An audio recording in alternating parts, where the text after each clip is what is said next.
Guys, welcome back to my channel. So for today's vlog, samahan niyo ako guys. Ayan, medyo nakaangat tayo. Wala lang, chikahan lang tayo ngayon guys. Kasi sobrang namiss ko makipagchikahan sa inyo. Magkwento. Eto, tambak na naman yung trabaho ko.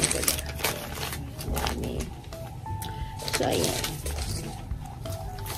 Parang guys, gusto ko lang mag-share. Gusto ko lang mag-share sa inyo guys ng mga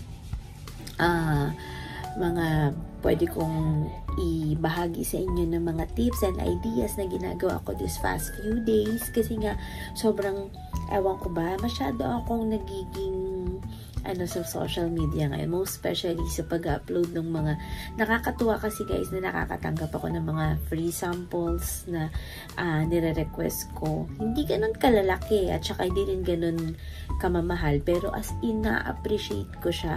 Sabi nga talaga guys is tiyagaan lang talaga when it comes to building or establishing your social media. Ako kasi guys, pati ngayon sa TikTok medyo nag-active aside dito sa YouTube channel ko. So, yun lang guys. Parang malaking tulong siya kahit na pa 3 digits weekly yun. Ibig kong sabihin 3 digits yung kinikita. Kasi diba iba dyan 5 digits ka agad. Ganun. Ako okay lang sa akin kahit 3 digits. Malaking na siya, tulong pang mo na yun, pang toiletries mo na yun. So, yun, everyday lang naman ako nag-upload sa mga SOCMED ko. For example, sa dito sa aking YT, at least twice a week or thrice a week na nag-upload ako. Sa TikTok everyday. And then sa page ko, nag-upload din ako at least siguro 4 times a week, ganun.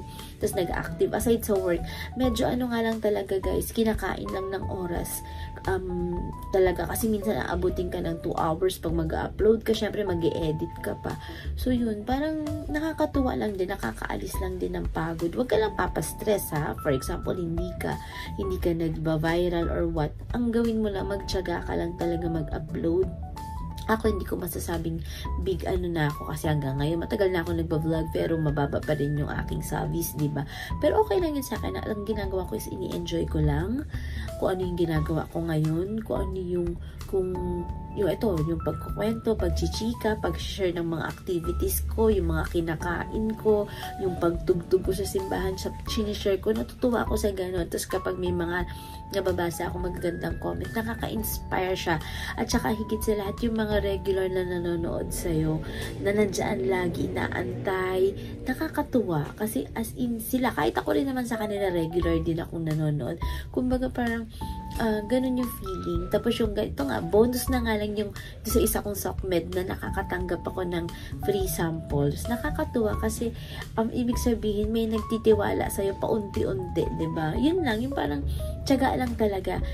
Patience is the key talaga para at least kahit papaano may dagdag tayong income. Ako sa totoo lang, aside nga dito sa trabaho ko, minsan nag-online selling din ako. Kaya lang minsan hindi na kinakaya kasi napapagod din ako dahil maagang nagigising, ganun. So, dito sa SOC, kasi dito sa pag-vlog, para ka lang din nagkukwento, para ka lang din nag-update, tapos binabahagi mo kung anong meron ka. So, wala lang yan. Yun lang guys. Parang gusto ko lang siya i-share sa inyo. So, sa mga aspiring na vlogger dyan, or mga small-time vloggers, or mga nag-affiliate, tiyaga lang talaga mga sisi, mga bebesh ko dyan, tiyaga lang talaga. Tapos at the same time, dasal para matupad din natin yung gusto natin na lumaki din yung mga natin, yung ating mga SOCMED, diba? So ayan, so I hope medyo may na-inspire or natutunan kayo sa aking binahagi. Although disclaimer lang, hindi ako sikat at hindi rin naman ako talagang malaking channel. Kumbaga, kung ano lang yung ginagawa ko araw-araw, sinishare ko lang sa inyo. So again guys, don't forget to subscribe, like, and share my video. Kung yung mga topic kayong gusto na inyong pag-usapan natin guys. Free naman ako lagi. Kahit busy ako sa work, bibigay ako ng time para lang share nyo, comment down below kung anong gusto nyo pag-usapan nating topic. Okay, see you again on my next vlog. Bye guys!